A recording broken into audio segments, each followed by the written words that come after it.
Hi friends, ಎಲ್ಲರಿಗೂ Divi agriculture and other information YouTube ಚಾನಲ್ಗೆ ಸ್ವಾಗತ.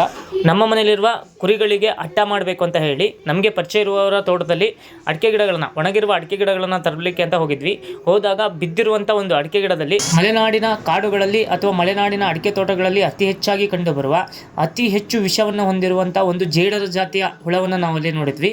ಆ ಹುಳವನ್ನು ನಿಮಗೆ ಇವತ್ತು ನಾನು ಪರಿಚಯಿಸ್ತೀನಿ. ಆ ಹುಳದ ಹೆಸರು ಬಂದುಬಿಟ್ಟು ಹುಳಿ ಸಾಲಿಂಗ ಅಂತ ಹೇಳಿ. ಇದನ್ನು ನಿಮ್ಮ ಕಡೆ ಏನಂತ ಕರೀತಾರೆ ಅಂತೇಳಿ ಕಮೆಂಟ್ ಬಾಕ್ಸಲ್ಲಿ ಕಮೆಂಟ್ ಮಾಡಿ. ಹಾಗೂ ಈ ಒಂದು ಹುಳ ಅತಿ ಹೆಚ್ಚು ವಿಷಕಾರಿಯಾಗಿದ್ದು ಕಚ್ಚಿದರೆ ಕೈಕಾಲುಗಳು ಮುಳ್ಳುಕೊಳ್ಳುವಂಥ ಸಂಭವ ಹೆಚ್ಚಾಗಿರುತ್ತೆ. ಹಾಗೆ ಮತ್ತು ಇದು ನಡೆದಂತೆ ಮನುಷ್ಯನ ಕೈಕಾಲುಗಳು ಸೊಟ್ಟ ಹಾಗೂ ತಿರುಚಾಗಿ ಹೋಗುವಂಥ ಸಾಧ್ಯತೆ ಇರುತ್ತೆ.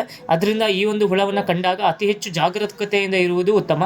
ನೀವು ನೋಡ್ಬೋದು ಈ ಹುಳವನ್ನು ನೋಡಿದರೆ ಅದು ಹೆಚ್ಚು ಕಮ್ಮಿ ಒಂದು 8 ಕಾಲುಗಳನ್ನು ಹೊಂದಿದೆ. ಮುಂದೆ 4 ಹಿಂದೆ 4 ಕಾಲುಗಳನ್ನು ಹೊಂದಿದ್ದು ಅತಿ ಹೆಚ್ಚು ವಿಚಿತ್ರವಾಗಿ ಕಂಡುಬರುತ್ತೆ. ಈ ಹುಳದಿಂದ ಆದಷ್ಟು ಜಾಗರೂಕರಾಗಿರಿ ಹಾಗೂ ನಿಮ್ಮ ತೋಟಗಳಿಗೆ ಹೋಗುವಾಗ ಶೂಗಳನ್ನು ಧರಿಸಿ ಅಂತ ಹೇಳ್ತಾ, ಹಾಗೂ ಒಂದು ವೇಳೆ ಈ ಹುಳ ಯಾರಿಗಾದರೂ ಕಚ್ಚಿದಲ್ಲಿ ಈ ಸಾಗರ ತಾಲೂಕಿನ ತ್ಯಾಗರ್ತಿ ಎಂಬಲ್ಲಿ ಈ ಒಂದು ಹುಳದ ಕಚ್ಚುವಿಕೆಗೆ ಔಷಧಿಯನ್ನು ಕೊಡ್ತಾರೆ. ಅಲ್ಲಿ ಕಾಂಟ್ಯಾಕ್ಟ್ ಮಾಡುವ ಮುಖೇನ ಹೆಚ್ಚಿನ ಮಾಹಿತಿಯನ್ನು ನೀವು ಪಡ್ಕೊಳ್ಬೋದು. ಮತ್ತು ಆದಷ್ಟು ಜಾಗರೂಕರಾಗಿ ಅಂತ ಹೇಳ್ತಾ, ಹೆಚ್ಚಿನ ಮಾಹಿತಿಗಾಗಿ Divi agriculture and other information YouTube ಚಾನಲ್ನ ಸಬ್ಸ್ಕ್ರೈಬ್ ಮಾಡಿ ಹಾಗೂ ನಮ್ಮ ವಿಡಿಯೋಗಳನ್ನು ಲೈಕ್ ಮಾಡಿ, ಶೇರ್ ಮಾಡಿ ಅಂತ ಹೇಳ್ತಾ ಈ ಒಂದು ವಿಡಿಯೋನ ಮುಗಿಸ್ತಾ ಇದ್ದೇನೆ. ಧನ್ಯವಾದಗಳು.